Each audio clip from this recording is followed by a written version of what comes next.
Hi there. I'm Dan Richards. I'm the producer of Mark and Carrie. If you like this show, check out the Watson Institute's other podcast, Trending Globally. Each week on that show, we talk with leading experts about some of the biggest issues in politics and public policy today. Just the other week, we actually had Mark on the show. It was Earth Day, and he and I talked about why we are even farther than we think we are from really curbing the worst effects of climate change. It was kind of depressing, but also a little funny. If you listen to this show, you'll know what I mean.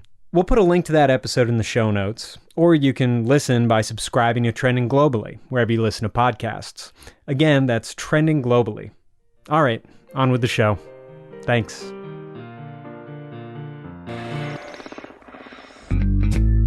Hello, and welcome to Mark and Carrie. Hello, Mark. I can see you're still in your music room.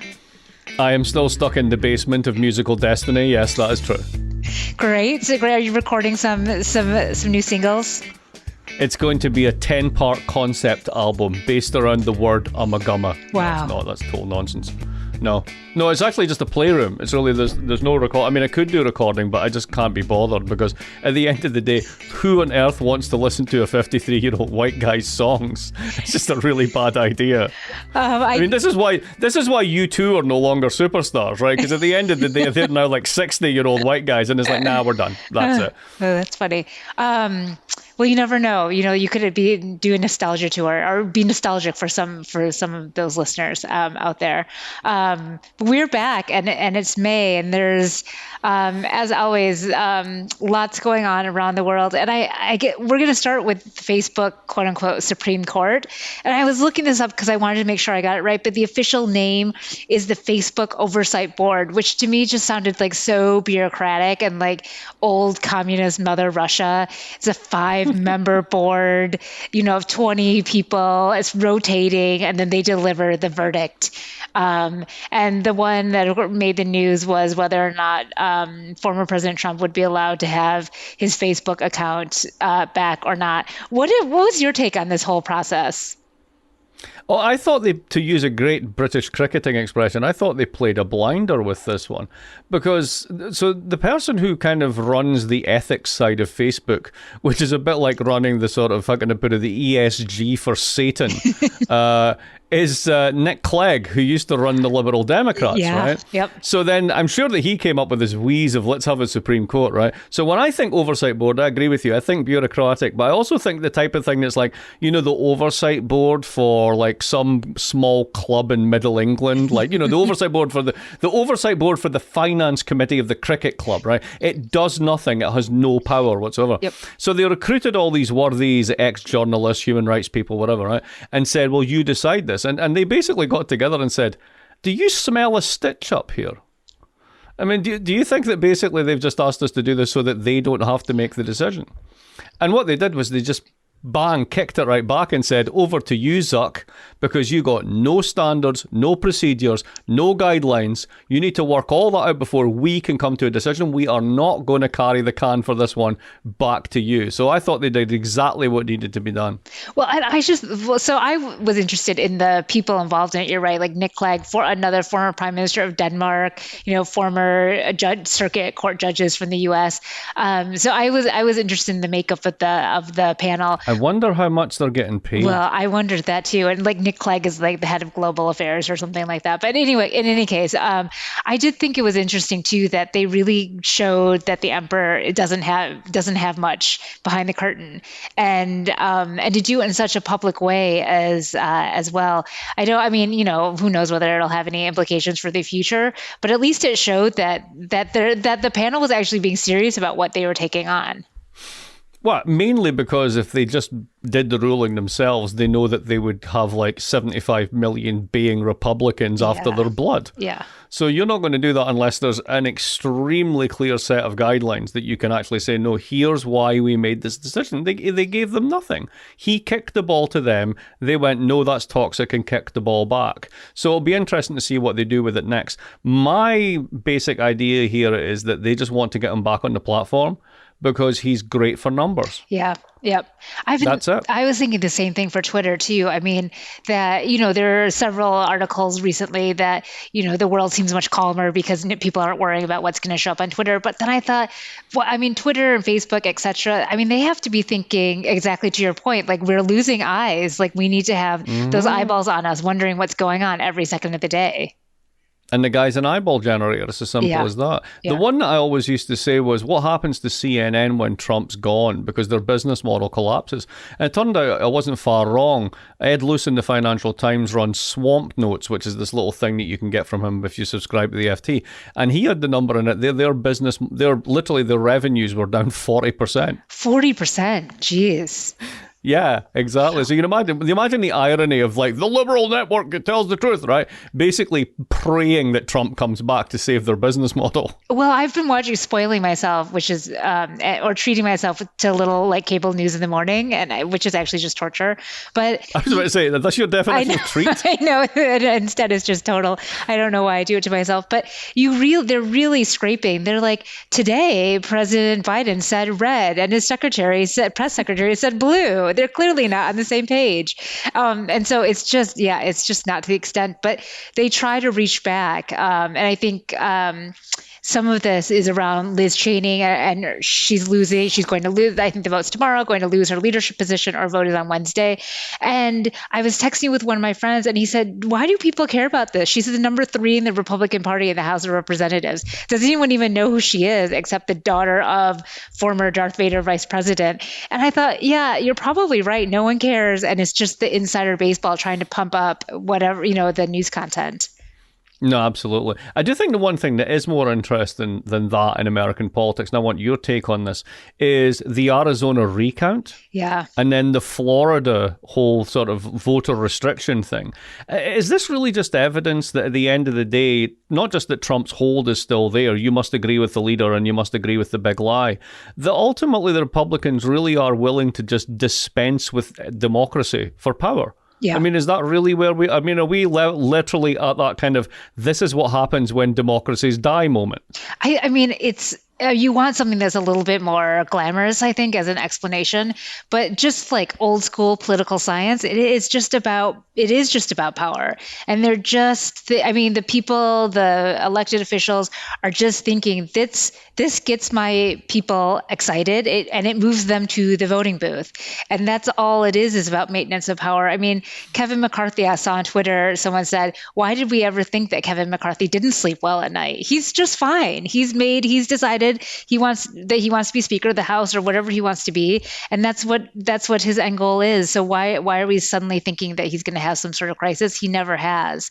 So I do think it's about power. It's about maintaining, getting the majority back in order to have your power. But I do think, just in terms of like chess, Republican, Democrat sort of politics stuff, that it also, the big lie and the voter restrictive laws in Florida and the Arizona recount also keeps the base excited for the Democrats as well. So, I mean, both of these narratives, I think, keep things going. And especially going into 2022, both sides are hoping that it just keeps everybody excited and then, moves them on election day. Yeah, it's funny you should put it that way. So I was reading this book by a sociologist called Lane Kenworthy called Social Democratic Economics, which is not the most exciting title in the world. But basically what he's saying is all this stuff about America can be like Denmark. It's not as crazy as you think, because it's really just about extending the programs we have and making them better and all that sort of stuff. But anyway, he had a line on this about money in politics, basically. Doesn't money in politics means this will never happen? And he says, well, you think about it, there's so much money in politics. What is the effect of the marginal dollar? Right? It's not as if one side is massively outspending the other. We're just spending more money, probably for diminishing returns. And I was thinking that's very similar to what you were talking about there in terms of how do you restrict the vote? Right? What effect does the marginal law have on doing this, given that it's all going to be contested in court? So given that it's all going to be contested and some will be overturned and all the rest of it, and then people find workarounds to do it and all the rest of it, maybe a mile from the polling station, you'll hand out water. Mm-hmm. Right, that sort of stuff, mm-hmm. And then they'd have to have a law against this. Maybe we're just getting to a point where we've kind of exhausted these strategies, and it's all just about keeping bases excited because elections are decided by such tiny fractions of electorates. Yeah. No, that's such a good point that the cost benefit analysis that they're doing is okay. So maybe this doesn't go into effect, but just the fact that we're pushing it forward does something. And then if it does go into effect, then this would help us right at the 0.01%, which is enough for us to win the election. Yeah. Vaccine production. I mean, the U.S. God. No, come on. There was no segue on that, Carrie. I was expecting an elegant segue. You want to try that one again? Your expectations are far too high. Okay, yeah. Give me another try here. The U.S. we're so selfish in terms of barely giving any of our vaccines to any other country, and we're really keeping it all to ourselves. That was terrible. That was no segue. That was just an introduction to a different topic. I was hoping for something along the lines of maybe like, okay, so moving from the tiny terrorized majority that decides elections to the tiny amount of vaccines we're giving the rest of the world. Oh, that was smooth. That was really nice. That was good. Yeah. Thank you. So let's go there. 5 stars. So what's been happening then is that large developing countries like India and Brazil have done what they've done before quite successfully, which has gone to the WTO, the World Trading Organization, which we now believe again because we're no longer in Trump land. And they've said, how about you basically suspend the patents on the vaccine because it's too expensive? And Biden went, okay. And the Europeans went, what? What are you doing? Now, the weird thing is, it's not as if sort of, there's no French manufacturer that's going to lose out on this one. There is a sort of like half German outfit, which is BioNTech, right? But that's not really it. It's more sort of, once again, they just felt blindsided by this. And also, there's a lot of thought, I'd say, rather than evidence, that this isn't really what's going to matter. Because the thing is, the way that vaccine production has moved, as I understand it, is for a long time we heard all this stuff about there's no new antibiotics because there's no money in it. There's no new vaccines because there's no money in it. Well, it turns out when you have a global pandemic, it really forces the mind. And what happens is it turns out there are technologies off the shelf that you can now use that were never part of the conversation, and suddenly they become incredibly powerful. And this is the mRNA transfer technology that's behind the Moderna and Pfizer vaccines. And the issue with this stuff is less the patent on it, you get to make it and you don't have to pay a fortune, is the fact that the tech that you need to make it, it's a technology transfer issue, right? You're going to have to send that to India and set it up and scale it up and all the rest of it to be worth it.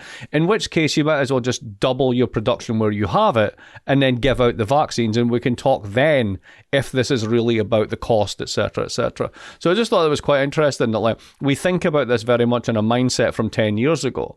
And from 10 years ago, it's like, it was the AIDS, basically, the thing that got all this going was 20 years ago now. Brazil basically said to the WTO that keeping proprietary and patents on AIDS medicines was basically sort of destroying their public health system. And they said, you shouldn't do this under the trade agreement. And the WTO went, okay. And America went, what? And then we all adapted, and then AIDS stopped being a thing.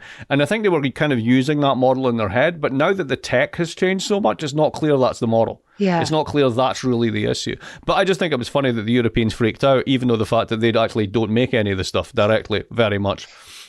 Well, and to think about it as a tech transfer versus, I mean, because I think of it as like health, medicine, someone's like within a chemistry outfit with microscope versus the tech transfer part of things. There's been a few articles about, and I've been really interested in wanting to talk to you about this, about the way the EU negotiated or didn't negotiate contracts for the vaccines. And, right. There's been a lot of reporting of like one set of negotiations were like text messages and like a meme or stuff like that. Or that somehow the EU wasn't particularly great at negotiating these contracts, and this is why they've been so terrible. I mean, I'm just trying to picture it, because in my head, I picture experts sitting at a table or talking on the phone, and not like a text of like, hey, you have a few million extra, vaccines to spare. I mean, is this fair and accurate, or what is your? I think it's pretty fair, and it's quite easy to understand. The EU isn't a government; it's a regulatory agency. Right, it lives off of approximately 1% of Euro GDP transferred, which is a fair amount of cash. It's enough to run Brussels and Strasbourg and keep 60,000 bureaucrats in foie gras. But what is it that they do? I mean, they're like, I am director at 7G, and we do competition law, and we write directives that tell firms that they can't poop on a Tuesday or whatever it happens to be. So they're not exactly big negotiators. Also, they have no foreign policy. Right? There's no, we saw the whole sort of like debacle in Turkey over Sofagate recently, all this sort of stuff, right? They don't really have foreign policy. They don't really have a leader, any of that sort of stuff. So it's not set up for negotiations. And in a sense, the negotiations that they've always done have been with other governments. So even Brexit was with another government. Now, they have procurement. They buy stuff, right? But it's not usually this, like, out of nowhere negotiate with these big multinational firms. And I think there was a kind of sort of, let's say, developed country hubris of... So basically, it's us. We're going to pay top dollar. We're fine. We need like 800 million doses. Sort it out. And then, the company went, okay, fine, we'll put that in the queue because we've got 1 billion doses over here. And they just weren't prepared for the fact that, like, somebody might go, actually, you're not our main priority. And also the way that you've written this contract means that our lawyers can drive a truck through it. So that's what we do. Why are you not thinking that way? Because ultimately they're not really a negotiator or office. They're a kind of regulatory office. So if you think about it in terms of, imagine like of HR, right, in whatever firm you work with, suddenly did procurement. Yeah, yep. It wouldn't go too well. And I think it's really that simple. Right. The lack of experience, that's just not their wheelhouse to be doing things in. That's an interesting perspective on things. Speaking of foie gras, census and reapportionment numbers are out. Oh, that's good. I try. I'm not sure what's that a segue into, but I do like the notion that foie gras is associated with this in the sense of like some grotesque buffet. Yeah. Right, something like this. Yeah. So tell us about the grotesque buffet that comes out of this. Well, slowly the census numbers are going to be released, but the ones that were important for political purposes were, of course, whether or not what states would lose and gain seats. There was a lot of talk that Rhode Island was going to go from 2 House seats, huge 2 House seats down to 1. But it turns out actually that Rhode Island's going to stay stable and keep their 2 House seats. Pickups were in the Sun Belts, really: Texas, Florida, North Carolina, Colorado, and then Oregon and Montana. And it was interesting to me to see the map of where those are, obviously, but also that they're majority Republican state legislatures that will redraw these maps. And of course, the big ones are Texas, Florida, North Carolina, and Colorado, in that those are super populous, gaining seats as well. And those are, North Carolina and Colorado, some could claim are purple states. So, where does that sort of leave things in the R&D columns? And all of them minus 2 are done. The lines are drawn by state legislatures. So just a quick intro to American government reminder of district or states draw their House district lines, and they're based on roughly like 360,000 people. So this has obviously become very partisan, and Republicans will draw Republican safe districts, and Democrats do the same thing. Lots of Supreme Court stuff. Exactly. Yeah. Things that look like a lizard. And Oregon, who's a Democratic state, Colorado is the only state to have a nonpartisan commission draw those lines. So this will be interesting, of course, headed into 2022. But if you haven't fallen asleep quite yet on my census discussion, it's the thing that I thought was most interesting is that overall U.S. population has fallen, and of course, there's all sorts of implications for that. So that was the bit that caught my attention as well, because the rest of it is interesting, but it's a bit sort of insider beltway for me. But yeah, the fact that the America's managed to keep ahead in part because it's about 8 years younger than the OECD average, and that's part because of the higher birth rate. So we've never really liked immigrants, but we kind of always ended up doing it. And now it looks like that's really not happening anymore. And the more it becomes politicized, particularly because the face of immigration that you see in the media is basically climate refugees coming from Central America and resultant gang violence and complete collapse of their societies, that doesn't scream, these are the people that we want to let in, right? And that gets totally politicized. It's going to take a couple of years, apparently, just to clear the backlog that was created by the Trump administration in terms of other forms of immigration. We're not getting any younger, and of course things are so expensive, nobody wants to have any kids. Yep. So you bang all that together, and what you end up with is a decline in birth rate. Now, this is Econ 101, right? But a simple way of thinking about the economy is the number of workers, the number of hours worked, and the amount of quality and capital that they have to work with. So put the capital stuff constant, Either you increase the number of hours to compensate for the lack of workers, right? Or if that's not going to work, you accept a lower standard of living unless you can miraculously increase your capital stock. Now, we've got a brilliant capital stock. It's just that it's all in the hands of very few people and very few firms. And it's not clear that that then filters down. So, all round, this is kind of bad news. Well, and in our industry, which is higher education, of course, that is going to at some point come, and enrollment numbers will start dropping as well. And this is something for American higher education that has these huge sticker prices attached to them, and what that will ultimately mean. I mean, Harvard and likely Brown will be fine for the rest of time, but it is for the majority of universities and colleges, this will be something for them to contend with. Well, that's because in part they fell for jumping into the status competition of trying to play the Ivy game of bidding up prices at 4% a year irrespective of costs.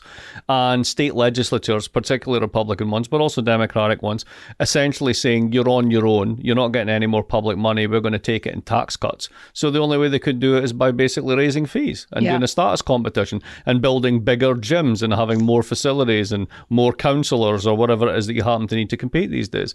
So the whole industry is sort of a great example of kind of capital expenditure gone completely awry, and at some point that will be corrected. Bigger and better buffets. See what I did there? Bigger and better buffets. Yes. That's it. That was really good. We can keep the buffet motif going, right? One other note on the census. I don't know if you saw this actually on the front of the FT, but actually population in China is expected to be lower than what they had predicted. And so it's going to be at 1.4 billion. And last year they had predicted it would be more than 1.4 billion. And the most populous country is going to be India now instead of China. And of course, lots of different policies that the government is thinking about and how to encourage people to have more kids. But it's not as if that's a small number, is it?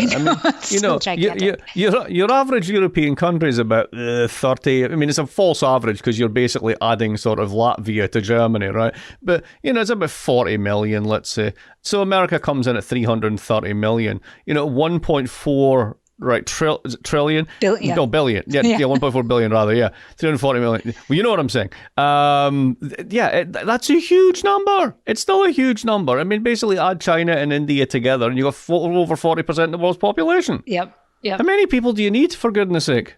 Well, more, I guess, to keep everything moving, to do all the things that they want to do and keep the capital moving as well. I guess so. What's your segue? Where are we going? We'll go to India based on this and the enormous COVID spike that's happening there, and I just shake my head only because I'm sitting here, vaccinated and thinking about what's happening in India and the total failure of their government to just provide basic healthcare. But it's such a sad story. Hold on. That's a very old story. Yes. You can't just blame Modi for this one. They haven't had a decent healthcare system for the 1.5 billion people who live there, like forever. Yeah. That's a constant, right? People die in the street and nobody cares. That's been going on forever. Why did we canonize Mother Teresa? Because she was picking dying people off the street and giving them a decent death, right? So that in itself is not new. What's new is when you then dump a virus in the middle of that. Of course, it's going to have catastrophic effects. Modi's response doesn't help, right? The authoritarian response, it's all about me, I don't really care, it should be fine, don't worry about it, carry on, which you see with Bolsonaro, you saw with Trump, whatever. Yeah, that causes massive problems. The really interesting one for India is, and this maybe sounds a bit sort of like dry and uncaring, is the Monday morning quarterbacking that it exposes. And here's what I mean by that. Last year, when they were doing fine, relatively speaking, even when it seemed that they were picking up cases, particularly in Kerala in the south as people came home, as the pandemic closed down a lot of construction jobs in the Gulf and a lot of people came home, it didn't go that far. So here's all the explanations that we invented at that point. It's because they've got tougher immune systems, because they're already crawling around in bugs that we can barely imagine, because the health system's so bad, right? It's a younger population, right? We know this affects old people, so really that's what's behind it. It's because they don't have many of the cofactors, neither diabetes nor obesity are big things in it. Right? Check. All of which fitted the fact that the curve was there. And then boom, the curve goes like this. So what is it? It has to be a new variant that's done it. Well, there is a new variant out there, definitely, and they're still struggling to get a handle on it. It may be that that's really the game changer, and it probably is. But it shows that like anything that we really think we know about this at any given moment in time is deeply fragile, which is not to say they don't know anything and there's no science, they know tons, right? But it can be fragile in the sense that places that look like they're doing really well can very quickly get out of hand. And I think that's really the lesson. Well, and the thing that as I was saying, it was like, people are dying in the streets in the U.S. too. I don't know why I'm saying that. Like they are thinking or suggesting that the US has the some awesome sort of healthcare system that we have. Absolutely. Exactly. Yeah, totally. But this is the other thing I've been, is the vaccination diplomacy, or, that term.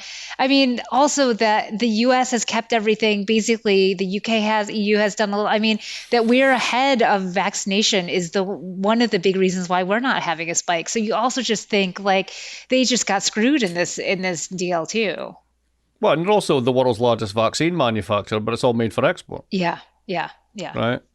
And this is one of the things. Actually, this is where the EU's "what are you talking about, Biden" comes in, because the EU, despite the fact that they don't have a lot of big pharma of their own, make a lot of the stuff, and they exported somewhere in the region about 60% of the stuff. Whereas America makes a lot of stuff, imports even more, and doesn't give any away. Yep, exactly. So for America to turn around and say, "Well, it's all right, we'll just waive the patents on it," it's like, yeah, but you just basically sucked up the global supply, mate. Why are you saying that? For a bunch of people who are naysayers and skeptical of even taking the damn vaccine. So I mean, in fairness, as we've said before, the most vaccine skeptical country in the world is France. Oh, right. Yes, actually about 10 to 12 percentage points more than the United States. Although that's the average. If you do it partisan, it turns out that Republicans really are vaccine skeptics. Why? Because Democrats are vaccine believers. Yeah. That's how uselessly polarized we are. Yeah. Wow, France. Yeah, it's France. So I asked someone about this, and there was some. It goes back a long time. One was blood transfusions becoming infected with HIV back in the 1980s, and the government went into complete denial and spin doctored it. There was another big crisis in the 1990s where they completely screwed up, and the usual state response is deny and then fire the doctor. Very Chinese, right? Fire the doctors and deny, right? And then eventually it all comes out, and then people just stop trusting the system. That's what happens. Well, from France, let's get on the channel and travel over to London. What's happening? What's happening there? Boris has done some renovations. I'm laughing at my terrible transition. Some renovations. Is he still Prime Minister? Yes, he is. The best line I heard about Boris recently, and I just thought this was total genius, is one of the reasons that Boris does better than people think, and he's still around when everyone thought he'd be dead by now, is because he has the look of a man who sleeps in a box. He does. And that basically makes you think, oh, he's never going to survive. But of course, that is his natural state of being, right? Which means that he's way more survivable than you possibly think. Because he probably does sleep in a box. All right, so speaking of boxes, so here's the story, right? There's all the stuff about Number 10's renovation. And Number 10 is the official residence at Downing Street. Now, here's the thing. The flat above Number 10 is really small. So in Number 11, which is where the Chancellor of the Exchequer, a.k.a. the Finance Minister, right, resides, has a much bigger flat. So since the time of Tony Blair, they've basically said, bugger it, you throw the finance minister out, we'll take over the big flat. And every time they move in, they get 30 grand a year to redecorate the place, right? It's 30 grand a year, not a term, right? So you would think that would be enough. And as a comedian on Radio 4 pointed out, if you look at when Gordon Brown was Prime Minister, he was only there for 2 years, but he spent 29,999 2 years. It was psychopathic level of control. Boris comes in with his new partner, who's about 15 years his junior. Oh, yeah, 'cause they have a baby. And they've got a baby. And they looked at it and went, oh my God, this is like John Lewis frozen in time, right? And it's got to go. So she goes out and hires somebody who's this, oh, look, why don't you make your wallpaper out of oatmeal, right? One of these people, right? And suddenly they spend 10 times the 30,000 on the renovation, right? So the answer is, well, where did you get that money from? And Boris said, well, I paid for it. He said, but we all know your state of finances. You're broke. You were counting on your new biography of Churchill paying your divorce settlement to your wife and 4 kids who you just completely screwed over. You're busted. So who gave you the money? So it turns out some Tory donor gave him the money, but that's a violation of the law. So at that point, the Labour Party, the opposition, come in and go, oh, shame, yeah, well, shame, inquiry, right? And it turns out nobody cares, right? Nobody gives a damn. So just as Washington has this like Beltway reporters who are like totally obsessed with Lynn Cheney, and like Lynn Cheney doesn't matter at all, right? So this is something you can beat Boris with. So basically the London liberal crowd basically are like, hey, he's a bad man, right? It's like Trump response. And this is it. This is the curtain gate or whatever you want to call it, right? Renault gate, right?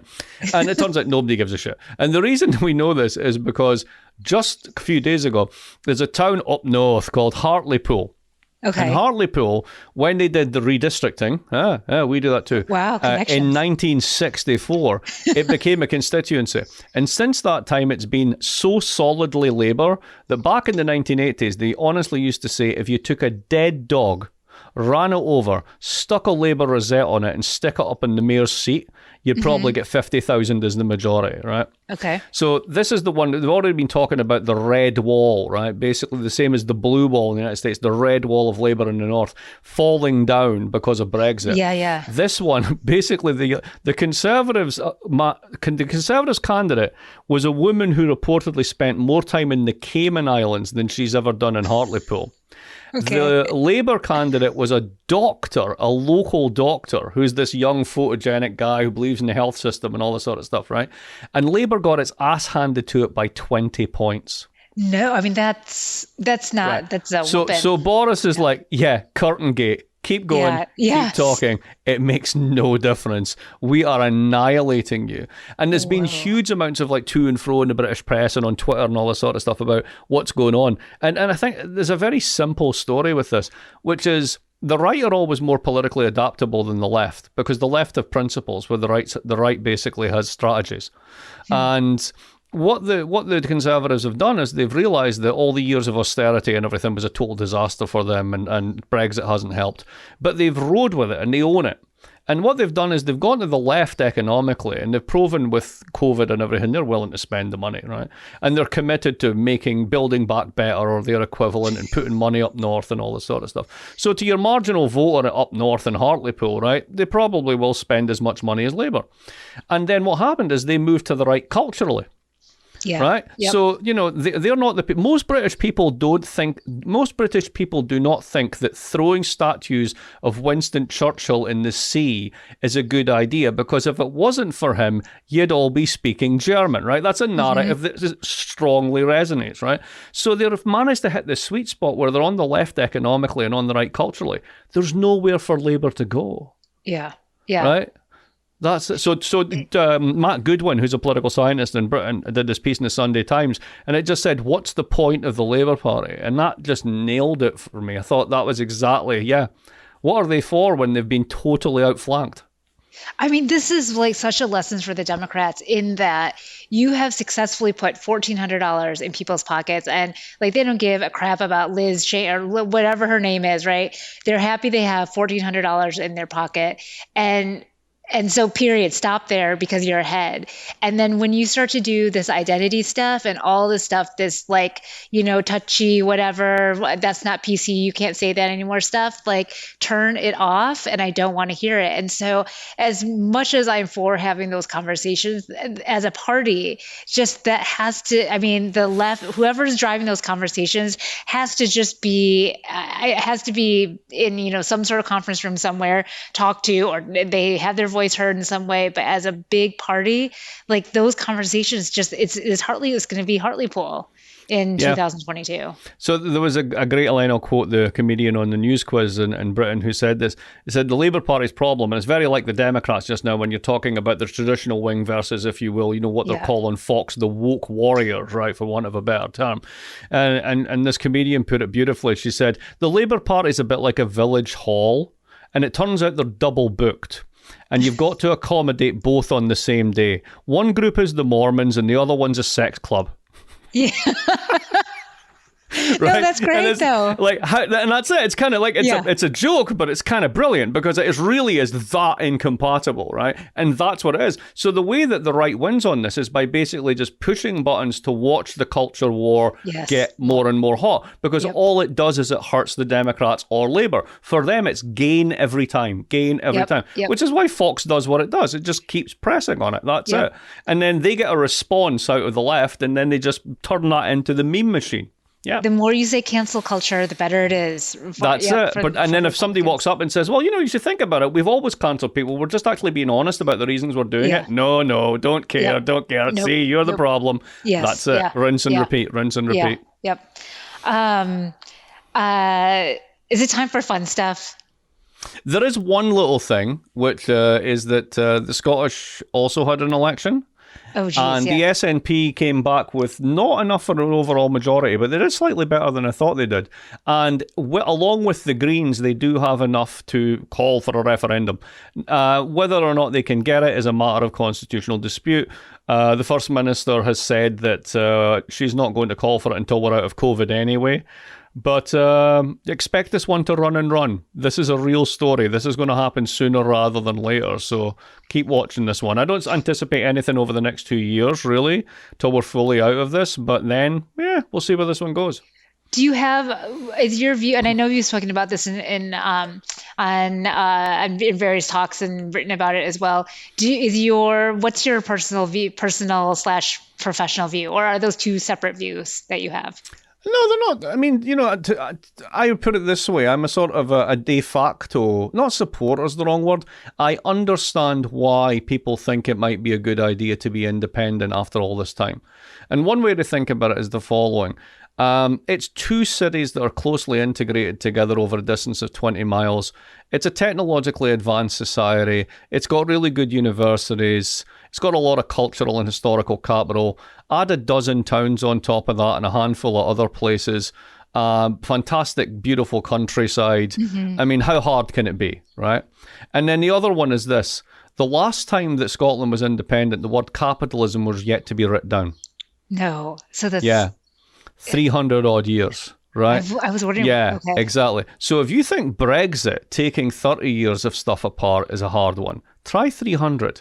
Yeah. So what happens is when you get down to talking about this, and I actually just spent an hour on a call with a think tank in London talking about this and brainstorming the things. What we ended up doing was the following, right? So imagine that this happens, then what happens to the currency market? Or imagine what this happens, what happens to imports, right? And literally, they could tell me a story and I would tell them a convincing story of the exact opposite.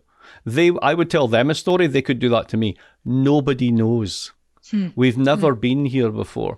So my rationale for it, to the extent that I have one, is if people in Scotland want to be independent, a democracy says you should be, right? Mm-hmm. And if you look at the numbers, overwhelmingly with younger people, and I think that's going to stay because they're just not basically able to form assets in the way that prior generations have, therefore, like everyone else, therefore they have less to lose. Secondly, it is true that the only bit of the UK that grows is London and everybody else lives on transfers. Shouldn't you do better than that? Yes. And then the third one is the democratic one. The last time that Scotland voted the same way as England, particularly for the Conservative Party, in full throat was 1951. Maybe 1956, but it's been a long time. Yeah. So for all of those reasons, I kind of think it's an inevitability, and if it's an inevitability, then it's everybody's responsibility to make the transition as good as possible. So does that make me a supporter or a realist? I'm not sure. Yeah, I mean, I don't know. I mean, it sounds very realist to me. But here's my follow-up question, and this is on the personal level, and totally asking from America as an American. Is there an identifiable Scottish identity that is separate from the British identity? Oh, there certainly is. But the way to think about it is how much of that is generated by the fact that it's not the English identity. Huh. Right. Okay. Yeah. So I'll give you an example of this. During the 1980s and not so much the 1990s, but during the 1980s, English soccer fans were notoriously violent and they got banned everywhere and they were like murders and all this sort of stuff. And the Scots, who were just as bam-pot-headed, as you want to put it that way, at that time, basically said, right, we're going to become the friendly fans. And we went to tournaments when we still got to tournaments and basically got drunk and kissed people and fell in fountains and became everybody's favourite fans, right? And we did that because they were awful, right? Had they been awesome, I suspect we would have been awful, right? When the football's on, there's a T-shirt that gets sold in England, although I think you can't do this now because it's a bit too sort of racist, which used to be the following. It just say ABE, which meant anybody but England. Okay. Right, so I don't care. I don't care. Nigeria, New Zealand, whatever, right? Anybody but England, right? So it's an identity that's very much built in opposition. And let's not say that's all the content. There's definitely something there. But to the extent that it's a separate identity, if you look at opinion polling, all the rest of it, there's this notion that like Scotland's this much more left-wing country. It's utter tosh. Just go look at the numbers, right? It's just simply not true. It's very similar to the rest of the United Kingdom in its attitudes, its dispositions. We have a funny accent. I mean, can you really build a nationalism on an accent? I guess you can try, right? So to me, the case has to be essentially that you think over the course of a generation, your children would be better off in a place where they're in control of the economic and political decisions, right? Yeah. That's the grown-up way of thinking about it, right? Yep. But it is a generational project. It's not for the next 5 years. And people want to know what's going to happen the Tuesday after independence. And the honest answer is nobody knows. Right. Yeah. I mean, you're so right. I mean, the experiment, I mean, this is my super deep thought for the day. I mean, can't be known for so many years down the road. I mean, whether success or failure. And even then, whether one could deem it a success or a failure too. Yeah. There's David McWilliams, who's a commentator and economist in Ireland, has a great podcast called the David McWilliams Podcast. And I was on there talking about this, and he had this brilliant one. He says, if you think about Ireland's experience, right, 1923 we get independence. 1923 and 1970 years was 50 years of ugh. Our major export was labour going to London to work on building sites, right? Ireland was a poor, badly educated country. And it took them basically 50 years to turn that around and turn it into what it is now, a successful high-tech economy, right? Yeah. And he called those years the Taliban years, right? I mean, it was a Catholic Taliban, but it was the Taliban. And, in a sense, does Scotland have to go through that? No, because it's not 1923. The capital stock's higher, the human capital stock's higher, right, etc. But you know what? It's not going to be like night and day. Right. And anyone who's telling you that basically must be lying because nobody knows what's going to happen. Well, they need to start having babies is what the Scots need to do. To then They're also much more, interestingly, the government is way more pro-immigration. Oh, right? Really? Right. Now, here's the thing. When it doesn't actually have any costs, right, when it's cheap talk, right? Yeah. You can say that and people can go, oh, yeah, it's absolutely right. When you're independent, you're going to be able to actually sign that check. Yeah. Over the summer, total side note, the prime minister, who's a woman, right, decided to pay for feminine hygiene products. So the first government to do that. I mean, that kind of stuff is kind of cool. Those sorts of policies. Yeah. And then I'm just going to pass this to you. Here's your segue, right? So speaking of highly competent political operators who have had very long careers, how's Rudy Giuliani? I was going to go with a hygiene project, but yours is much better.